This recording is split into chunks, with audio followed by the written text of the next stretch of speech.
Buenas noches, Héctor Aguilar Camín. ¿Cómo estás, Leo? Javier Tello, muy Leo, buenas noches. Héctor. Hoy no tenemos a Jorge Castañeda, quien salió de viaje, pero vamos a estar en la mesa aquí nosotros tres.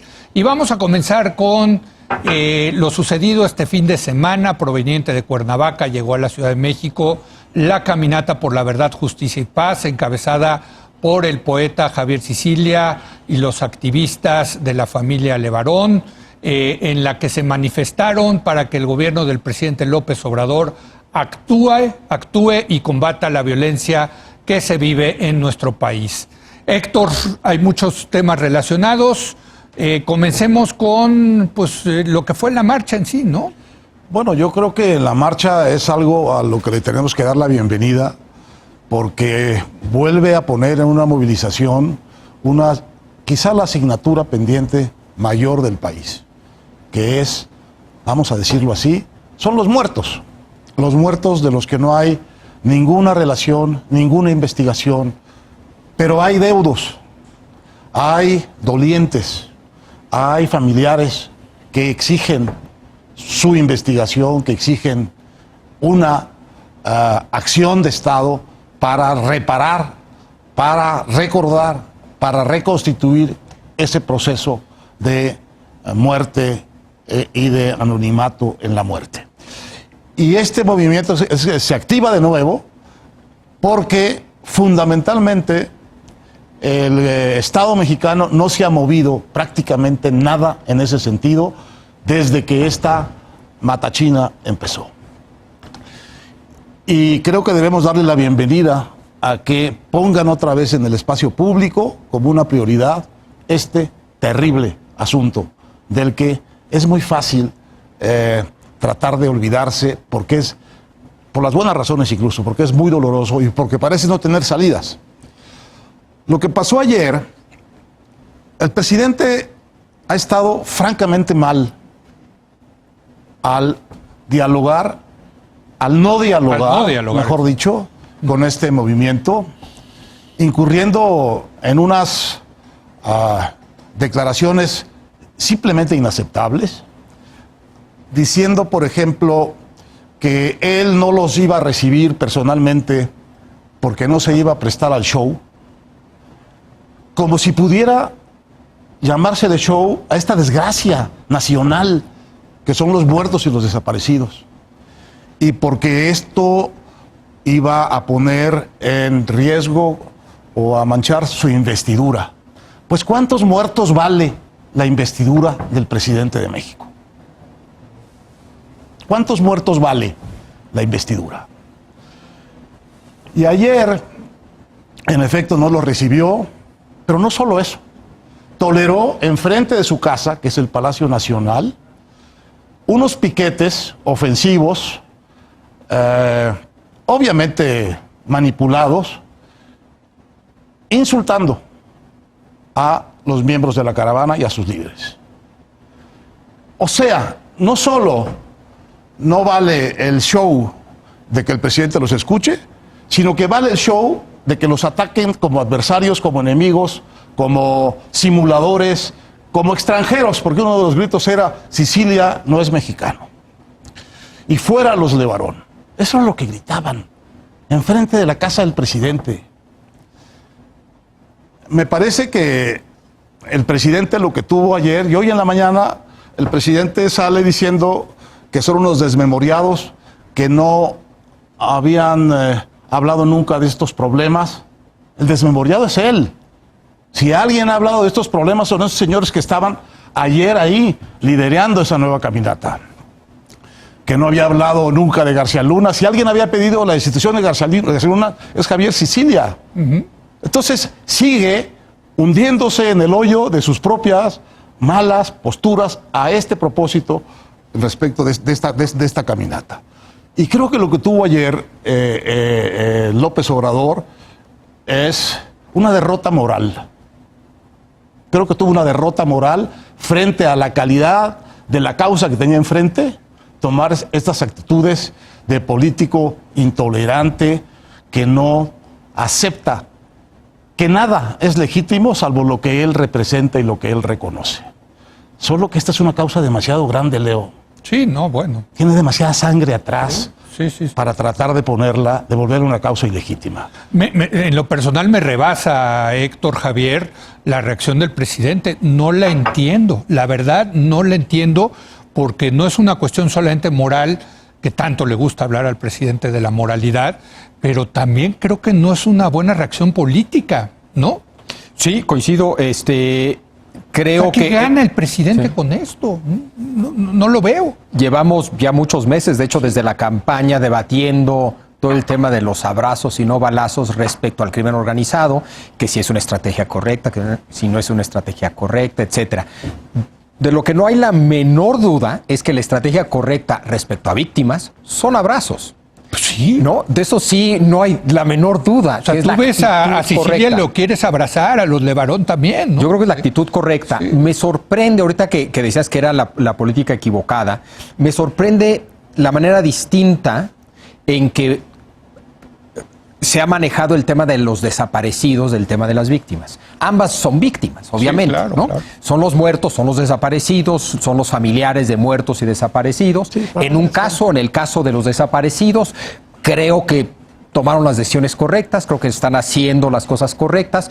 Sorprende que no tengan exactamente la misma política respecto a las víctimas.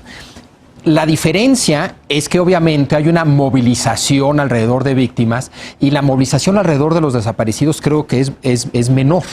En ese sentido, es un grupo político menos movilizado, menos organizado, etcétera. Los desaparecidos son cosas del pasado, los desaparecieron en el pasado, estas víctimas están en el presente, esa es otra posible razón. En fin, estoy tratando de entender por qué el gran tema de víctimas que incluye a desaparecidos lo separan y sí le entran al tema de desaparecidos, creo que tomando decisiones correctas, pero en el tema de las víctimas no tanto. Se me ocurren algunas de esas explicaciones. Pero gana algo políticamente el presidente frente a esto. O sea, bueno, me imagino que los ve como decía ahorita Héctor, como un grupo aparte de su movimiento, que no controla, opositores que podría potenciales. convertirse en un grupo opositor, en fin, no sé. Eso es, Sí. eso es. Mira, Jesús Silva Herzog, nuestro amigo, escribió hoy un editorial que yo creo que toca algo de las causas profundas de esta actitud del presidente. Él dice, esto deriva de una certidumbre previa de que solo es legítimo y solo es bueno lo que está de alguna manera del lado de López Obrador y solo lo que él representa. Todo lo demás, Hermetismo intelectual, creo que le llaman. sí, el tema de que hay como dos espacios nada más en la vida política. Es un tema clásico del populista. El pueblo bueno y el pueblo que quién sabe qué es, que son los adversarios o son el no pueblo. Bueno, todo lo que cae dentro del pueblo bueno es legítimo, es correcto, está bien. Todo lo que cae fuera de eso es sujeto de distintas cosas, de corrupción o de partidarismo o es un movimiento disfrazado de la oposición. Yo creo que lo que él está viendo en esta caminata de una manera francamente equivocada desde el punto de vista moral y desde el punto de vista político. Subrayo lo moral porque al presidente le gusta mucho hablar de moral. de la moral. Bueno, este es un caso en donde la política se empata con la percepción moral. Lo que está viendo son unos opositores que están aprovechándose como opositores políticos de un dolor nacional que son los desaparecidos. Y él ya ha tenido con estos componentes o con estos núcleos de quejosos por las desapariciones de sus familiares, por sus víctimas, muy malas experiencias políticas. Si ustedes recuerdan, desde la campaña, fue el primer lugar en donde lo empezaron a cuestionar, y ya como presidente, y a exigir. Y decidió retirarse de eso porque políticamente no le convenía. Es decir, por una razón política, olvidando la razón moral, olvidando el hecho de que el Estado está moral, legal y políticamente obligado a escuchar y a darle una solución, o por lo menos a acompañar en la investigación esas quejas. Me parece que su maniqueísmo de quiénes son los buenos y quiénes son los malos operó aquí en un sentido, como dice muy bien Jesús, de volverlo ciego a la calidad, a la importancia, a la objetividad de esa protesta, para volverlo en cambio sectario respecto de si entra o no entra entre los movimientos buenos que el gobierno debe de apoyar y los movimientos sospechosos, que son todos los que no corresponden al pueblo bueno. Ahora, Perdón, yo ya añadiría, y estoy en general de acuerdo, creo que es correcto esa interpretación de maniquea. Yo añadiría otra cosa que un poco va de la mano, pero que es algo distinto, de presentar la Cuarta Transformación como un parteaguas. Para el discurso del presidente, para el proyecto de cambio radical, es muy importante el antes y el después, el presentar su gobierno y su proyecto como un parteaguas, ¿no? En ese sentido, creo que los desaparecidos los puedes reconocer y tener políticas correctas para enfrentar ese reto, porque son parte del pasado, antes del parteaguas de la 4T. Víctimas va a seguir habiendo, ¿no? Todos los días. Seguirá habiendo. Es muy difícil ubicar un antes y un después en víctimas. O sea, aunque se maten entre ellos, son víctimas, ¿me entiendes? Pase lo que pase, seguirá habiendo víctimas. Entonces, no solamente el tema maniqueo, no solamente el tema netamente político de una agrupación movilizada, organizada, y que él presiente que podría ser oposición, etcétera, que podría ser incluso usada por otros opositores, lo que tú quieras. Creo que también está el tema del antes y el después, y es muy difícil para el discurso del antes y el después lidiar con las víctimas. Porque este movimiento de víctimas, en abono a lo que tú dices, lo que dicen es no ha cambiado nada. Hay una cierta continuidad entre Calderón, Peña y ahora López Obrador. No hubo esa ruptura, ¿no? Está volviendo a crecer. Sí, claro. Bueno, el número de homicidios. Ha cambiado para mal, pero no. Y las víctimas no hacen las distinciones de buenos y malos, se están matando entre ellos. Ellos no se meten en esos temas, ¿me entiendes? Es un discurso difícil de encajar en cualquier tipo de maniqueísmo o en cualquier intento de hacer un parteaguas, etcétera, ¿no? Ellos no hacen esas distinciones, con toda razón, desde mi punto de vista. Ahora, Leo, fíjate. Creo que también hay una razón práctica aquí. Y es que el gobierno no tiene una respuesta. A eso iba. No hay estrategia. No tiene una respuesta. Sí. Y las cosas que le plantean en su documento el movimiento de víctimas son muy exigentes y muy difíciles de entrarle. Empiezan por pedir que haya una instancia internacional que acompañe el proceso. Terminan por pedir que todo el proceso lo acompañen también las víctimas. Y en medio está todo el tema de la memoria, de reconstrucción de la memoria y de la reparación del daño. Bueno, piénsalas y vas a ver cómo para cualquier estado son demandas de un calado muy profundo y muy difícil también de administrar.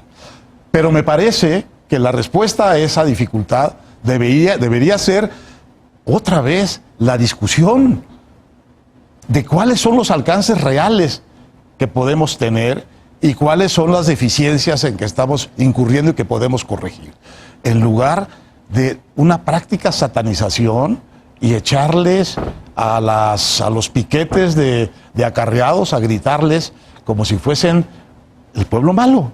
Pero fíjate, yo creo que una de las demandas es lo de la Comisión de la Verdad amplia para ver qué es lo que pasó. Claro. Pero eso involucra a la clase política en general y, hombre, a las Fuerzas Armadas. Por eso digo. Y ahí hay una alianza importante de este presidente con las Fuerzas Armadas. ¿Qué ha cambiado del López Obrador de la campaña López Obrador de la presidencia? Una relación fundamental con las Fuerzas Armadas, Javier. No, totalmente. Pero sí le quiso entrar a ese tema un poquito, por lo menos, con el tema de los desaparecidos. Por eso para mí es interesante por qué meterse con el pasado.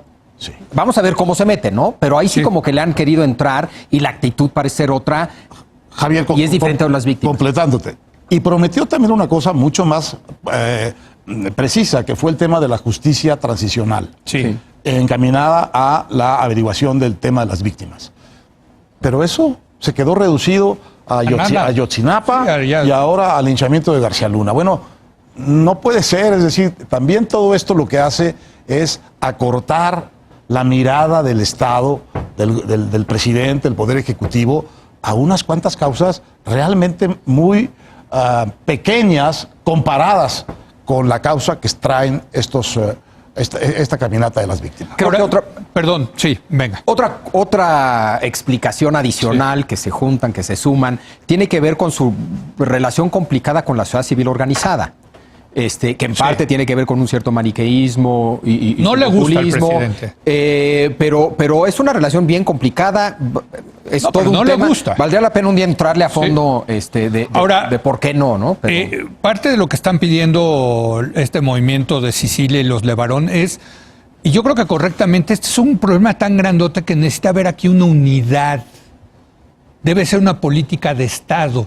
Y este presidente, en lugar de unir a los mexicanos, los divide, los polariza. por eso amor y abrazos. Sí. Aquí es donde sí funciona la estrategia de abrazos y amor. Pero ellos dicen a más esta allá parte de la fórmula, claro, a esta Totalmente. parte de la ecuación. Totalmente. Sí, pero más allá de eso, para resolver el problema se necesita unidad. Totalmente.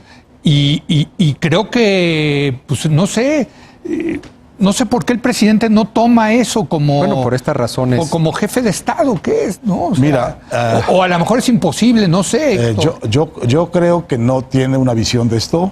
No la tenía, por cierto. Sí, no. De la seguridad. Sí. Creo que está soltando el barco de su respuesta a estas cosas. Está apenas empezándolo a construir, ni siquiera lo ha soltado del muelle, que es toda esta estrategia de seguridad nacional, de la Guardia Nacional, etcétera, que está realmente pues muy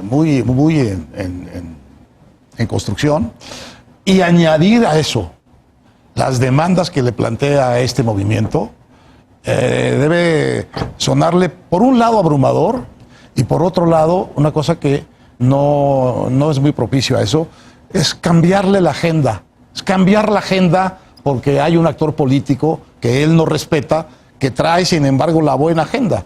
Entonces él dice, esto yo no es tanto que esté defendiendo su investidura, sino que está defendiendo el control de su agenda. Esto yo no lo quiero en mi agenda porque es muy complejo políticamente, es muy complejo administrativo y burocráticamente, y es un compromiso público, internacional, que yo no quiero hacer.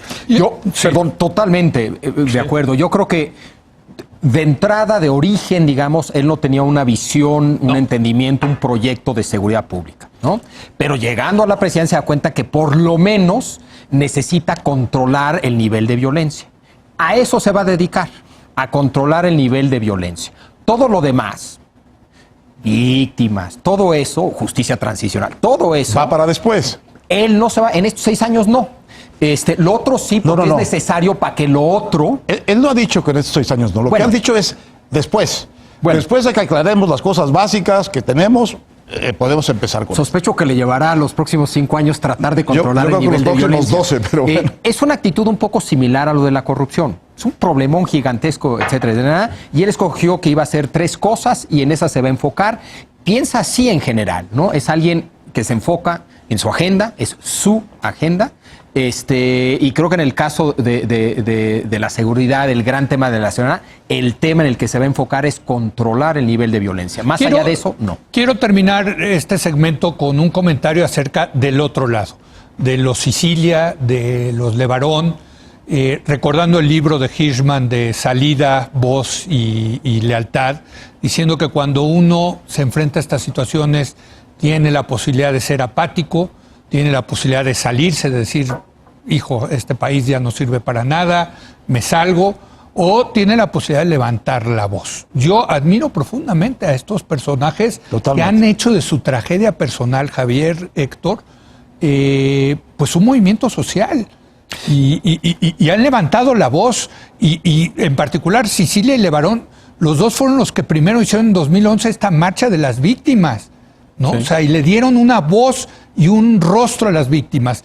Creo que vale la pena destacarlo, ¿no, Javier? Sin lugar a duda, yo te diría que es todavía más admirable porque la estrategia de voz de opinar, Sí. suele darse cuando quien opina siente que su voz se escucha. En México, por lo menos históricamente, la sociedad civil No se organizada ni estaba particularmente organizada, ni su voz se escuchaba. Entonces creo que estos esfuerzos, independientemente del tema, pueden ser derechos humanos, pueden ser el tema que sea, es gente que está construyendo la posibilidad de que se escuche la voz de la sociedad civil, y creo que ese es un proyecto fundamental para México. Pero muy admirable, ¿no? Bueno, Que haya- profundamente admirable para tiene quien se otro rasgo. involucre. Son voces muy elocuentes y muy Sí. distintas Sí, y muy genuinas. sí. Los Levarón tienen un toque verbal realmente extraordinario. Javier, ni se diga. Pero los testimonios que tenemos de gente normal de la caminata que va y empieza a hablar de su pérdida, son unos testimonios profundamente elocuentes y conmovedores, porque están haciendo eso, están volviendo un problema público de primera magnitud una tragedia personal de la que saben todo. Entonces, saben perfectamente de lo que están hablando. Y eso le da a esas voces una integridad y una credibilidad realmente muy notable. Y complementarios, si pensamos en el tipo de voces que uno escucha en el espacio público, Exacto. el tecnócrata, conocemos Exacto. ese Sí, discurso sí. perfecto, el político, Sí. conocemos ese discurso perfecto. Exacto. La voz que nunca había estado presente y cada vez está más presente, y qué Muy buen bueno, punto. es el del ciudadano de una Organizado. organización Motivado. que sufrió una tragedia o que está enfrentando un reto local en su comunidad de manera directa, y esa es otra voz que tiene un discurso muy particular, y yo diría que los tres se complementan. Sí, Yo no quisiera de que acuerdo. desapareciera la voz ni del político ni del tecnócrata, la del ciudadano. y la del ciudadano, que se sumen todas, ¿no? Creo que se necesitan esas tres voces. Bueno, pues vamos a hacer una breve pausa y si les parece, vamos a analizar otro tema que tiene también rasgos muy importantes de moralidad, es la crisis migratoria que se está viviendo en la frontera sur. Regresamos en un momento más.